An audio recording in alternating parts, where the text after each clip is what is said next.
day, grade 9 students. I am Teacher Rhea, your English teacher. Our topic for this week is all about kinds of prose.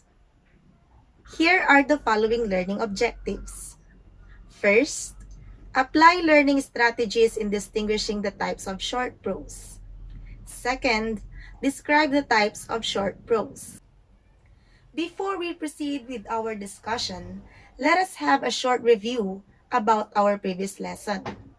Choose only the letter that corresponds to the element being described. You will be given 5 seconds for each item. Let's begin. Number 1. This refers to people, animals, or things that act out of the story. A. Characters. B. Setting. C. Style. Or D. Theme.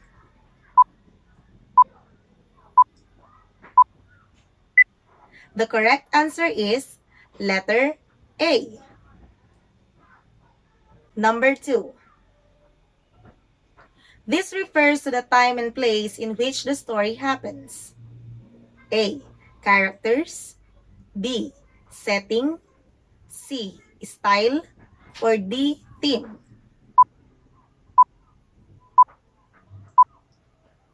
The correct answer is letter B. Number 3. This refers to the kind of language used to tell the story. A. Characters. B. Plot. C. Style. Or D. Theme.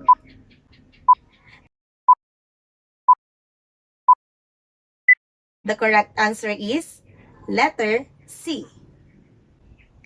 Number 4. This refers to the series of events that develop a problem for the characters, lead up to a climax, and provide a resolution to the problem.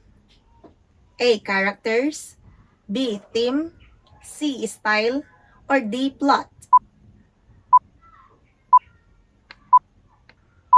The correct answer is letter D. Number 5. This refers to the main idea in the story or what the story is all about. A. Characters. B. Plot. C. Style. Or D. Theme. The correct answer is letter D. It's guessing time. In this activity, you will give the letter that is being described in the following sentences. The title of the game is 5 minutes, guess what?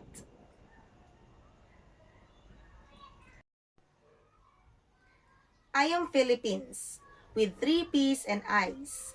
In here, I am the 7th letter. What letter am I? Correct. The answer is letter P. I am the letter found in wrong and the first letter in right. What letter am I? Correct. The letter is R. I am the letter found in omelette. And there are 2 of us in donor. What letter am I? Correct. I am letter O. I am a letter found twice in sunshine and once in swan. What letter am I? Correct. I am letter S. I stand as the first letter in egg and the last letter in the word shine. What letter am I? Very good. I am letter E. And what word did we get? Very good. We get the word prose.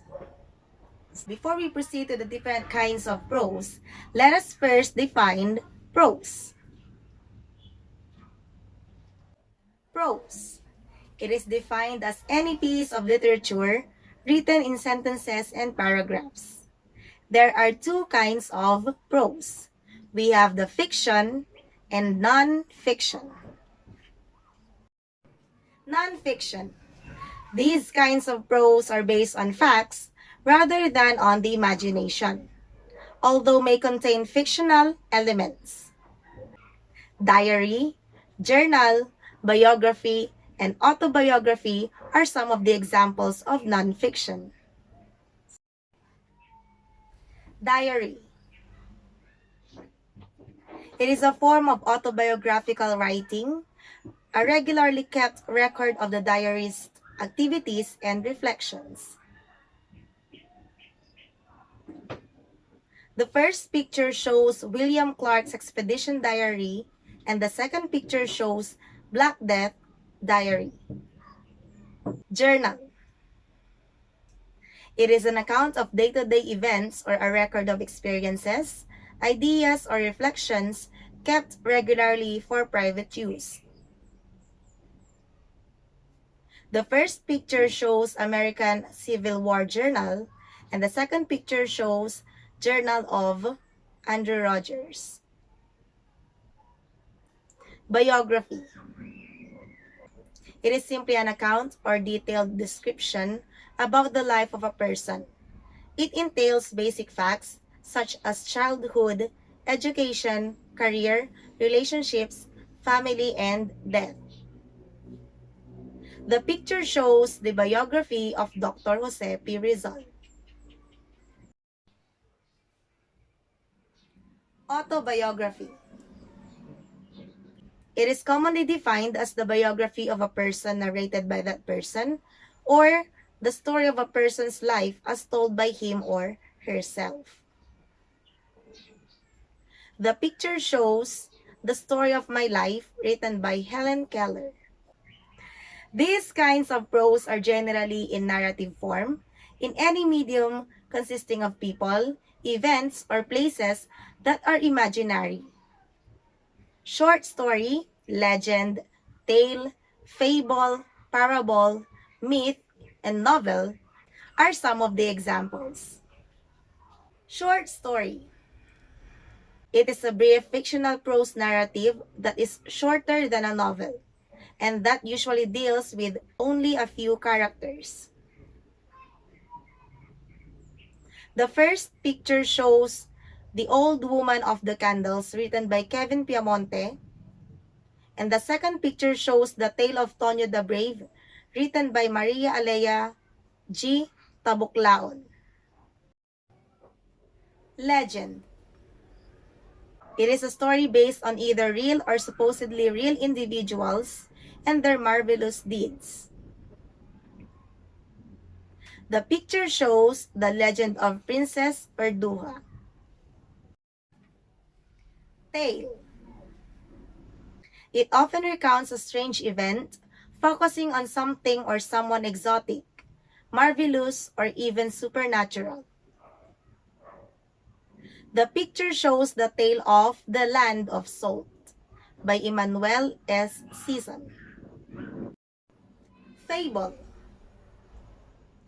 It is a fictional narrative meant to teach a moral lesson. The pictures show ang palaka at ang kalabaw, the hare and the tortoise, the ant and the grasshopper. Parable. It is a comparison of two things, often done through a story that has two meanings. The pictures show the prodigal son and the parable of the Good Samaritan.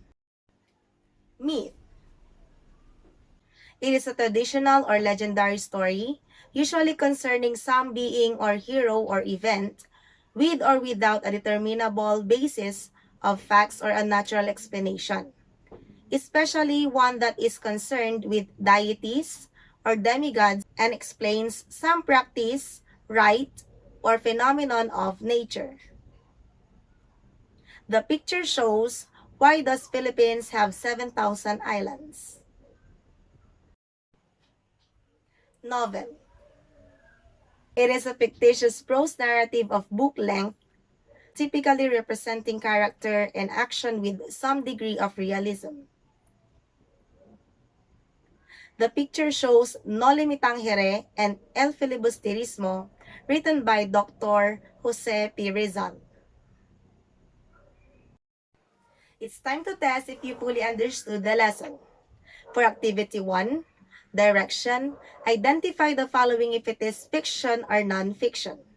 Number 1, Ballad. Number 2, Fable. Number 3, Folktale. Number 4, Legend. Number 5, Myth. Number 6, Anecdote. Number 7, Biography. Number 8, Journal. Number 9, Oral History. And number 10, Diary. For post-test, identify whether the sentence is true or false. Write the answer on a piece of paper. Number 1, non-fictional prose contains realistic facts or opinions experienced by the writer or author. Number 2, an example of non-fictional prose is long novels. Number 3, biography and autobiography are similar in all aspects.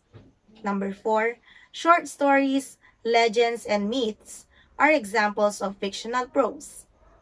And number 5, parable and fable both use animals as characters.